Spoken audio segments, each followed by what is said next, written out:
प्रधानमंत्री नरेंद्र मोदी इटली की राजधानी रोम में G20 की शिखर बैठक में भाग लेने के लिए हैं और इस वक्त हमारे साथ G20 में भारत के शेरपा और भारत के वाणिज्य मंत्री पीयूष गोयल हमारे साथ हैं। सर, ये G20 की बैठक कोविड काल की पहली इन पर्सन बैठक हो रही है। भारत के लिहाज से क्यों ये महत्वपूर्ण है और इस बातचीत की मेज पर भारत किन मुद्दों के साथ पहुंचा है? G20 एक बहुत बड़ा ताकतमंद समूह है। जैसा मैंने कहा, लगभग 80% विश्व की जो उत्पादन है, जीडीपी है, उसके देशों का ये समूह है।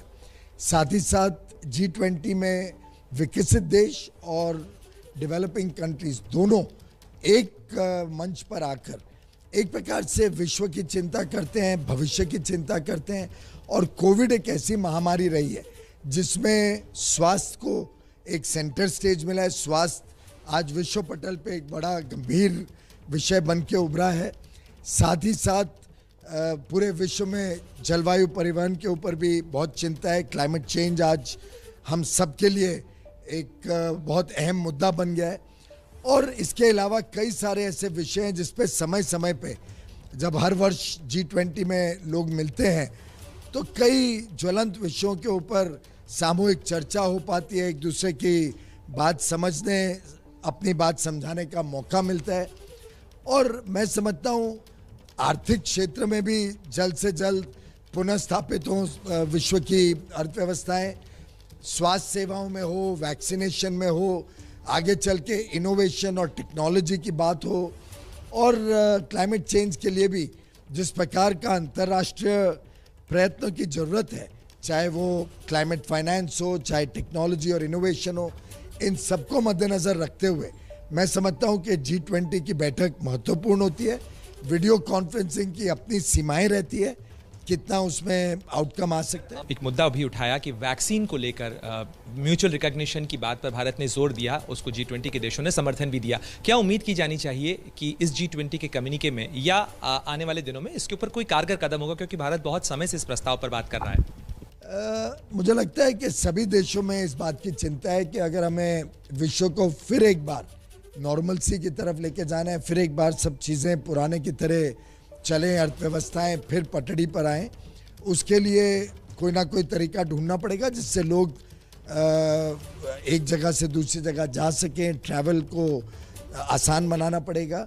और जिस तेज़ी से वैक्सीनेशन हो रहा है, ख़ासतौर पे भारत में, यूरोप में, यूएस में, और अब भारत तो इतने बड़े पैमाने पे वैक्सीन बना रहे हैं कि शायद जो कहा जाता है we are the pharmacy of the world, अब we will be the vaccine provider to the world.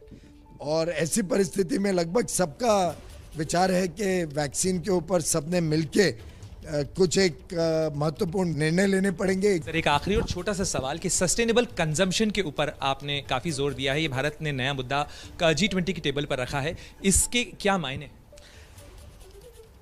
जब हम क्लाइमेट चेंज को एड्रेस करना चाहते हैं, विश्व में ग्रीन हाउस गैस एमिशंस को नियंत्रण में रखना चाहते हैं और पोल्यूशन ना बढ़े उसकी चिंता करते हैं, तो दो तरीके हैं।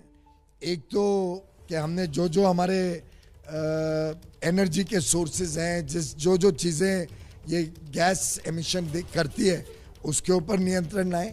दूसरा है कि जो वेस्टफुल कंजम्पशन है, जो लाइफस्टाइल्स आस्ते आस्ते खासतौर पे विकसित देशों में इस प्रकार की हो गई हैं कि बहुत सारी चीज़ें बर्बाद होती हैं, बहुत सारी चीज़ों के ऊपर कोई नियंत्रण नहीं है और उसके ऊपर बहुत सारी एनर्जी लगती है और उसके वजह से बहुत सारा ग्रीन हाउस गैस निकलती है।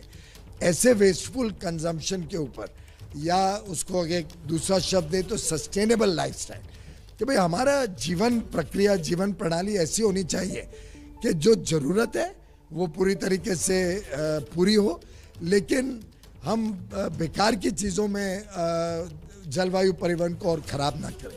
केंद्रीय वाणिज्य मंत्री पीयूष गोयल और G20 के शेरपा, जिन्होंने कहा कि जिस तरीके से प्रधानमंत्री मोदी G20 की शिखर बैठक के अंदर जिन मुद्दों को लेकर पहुंचे हैं वो भारत ही नहीं बल्कि दुनिया की अर्थव्यवस्था के लिहाज से भी महत्वपूर्ण भूमिका निभाने वाले हैं।